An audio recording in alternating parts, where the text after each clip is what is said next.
being the government employee, public servant, it is your responsibility to obey the government order in toto. আজি বেলেগ বাদ দিয়ক মুখ্যমন্ত্ৰীৰ সমষ্টিৰ খোৱালকুছি কলেজতে 600 টকা উঠাই দিছে অধ্যক্ষজনে মুলকে লড়াইটো আৰু অসত্য কথা নকয় WhatsAppত আহিব ফেসবুকত আহিব and I have a connectivity with the student community. So মোৰ ৰিকুৱেষ্ট আজি গৈ আপোনালোকক লাগিলে 600 টকা মই আৰু বেছি কৈ দি দিম কোনো অসুবিধা নাই but free admission should be free admission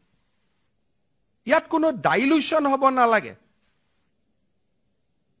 এটা সামৰ পৰা আপোনালোকে টকা লয় যোন সমাজত সমৰ্থবান 4 লাখ টকাৰ ওপৰত ইনকাম আছে এইবাৰ আমাৰ সাৰ্কুলাৰ 2 লাখ টকা আছিল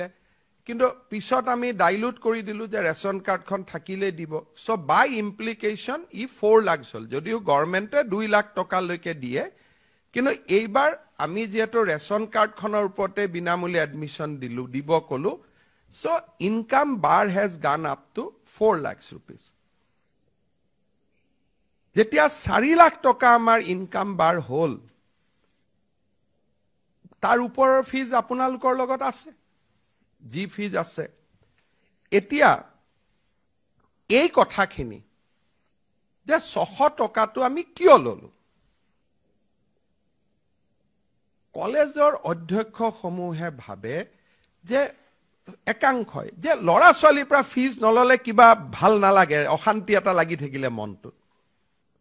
বহুতৰ এনেকুৱা মই ফিলিংস দেখা পাইছো মোক আমাৰ পূব কামৰূপ কলেজৰ প্ৰাক্তন অধ্যক্ষ এজন তেওঁ মোৰ লগত তেওঁ ডিবেট মানে ঘৰুৱা মোৰ সমষ্টিৰে স্যাৰ ফিজটো আমাক লব দিয়ক লাগিলে টকাটো আপোনালোকে একাউণ্টত পিছত ঘূৰাই দিব somehow ফিজটো লোৱাটো কিবা এটা কি আছে মই নাজানো they enjoy taking the fees বুলে স্যাৰ আপোনালোকে ফ্ৰী দিব ডাইৰেক্টলি একাউণ্টত ঘূৰাই দিব আমি একাউণ্ট নম্বৰটো ঘূৰাই দিম কিন্তু আমাক ফিজ কিনি লব দিয়ক আপোনালোকে কাবাক এপইন্টমেন্ট দি থৈছে কলেজত without following government rules and regulation তেওঁলোকে 1 তাৰিখে আহি আপোনালোকক দিগদাৰি কৰে সো আপোনালোকৰ নেপোটিজমটোৰ কাৰণে don't put government in trouble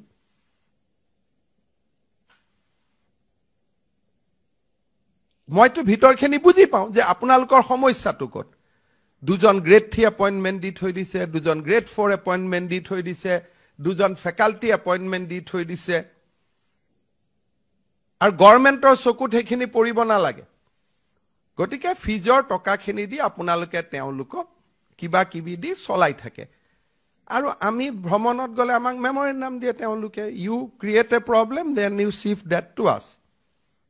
খুব ধুনিয়াকৈ এটা সময়ত হেখিনি আৰু সেই মানুহখিনিয়ে লিখে সৰকাৰে আমাক বঞ্চনা কৰিছে সৰকাৰে আমাক ঠগাইছে আমাক কন্টেক্সুৱেল কৰি ৰাখি থৈ দিছে সৰকাৰে গমেই নাপায় যে এনেকুৱা মানুহ আছে এটো কলেজে নিজৰ এটা মেকানিজম কৰে আৰু সেই মেকানিজমটো এড্ৰেছ কৰিবৰ কাৰণে you transfer the problem to the government যে নহয় আমি ফিজটো লব লাগিব নহলে অহা মাহত আমি কেনেকে দৰমহা দিম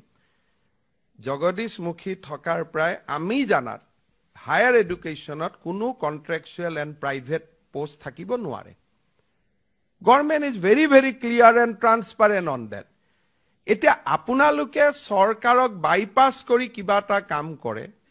আৰু সেইটো ভৰপুৰি কৰাৰ যিটো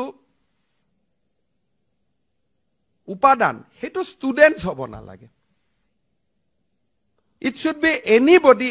except the students গটিকে মোৰ বিনম্ৰতাৰে নিবেদন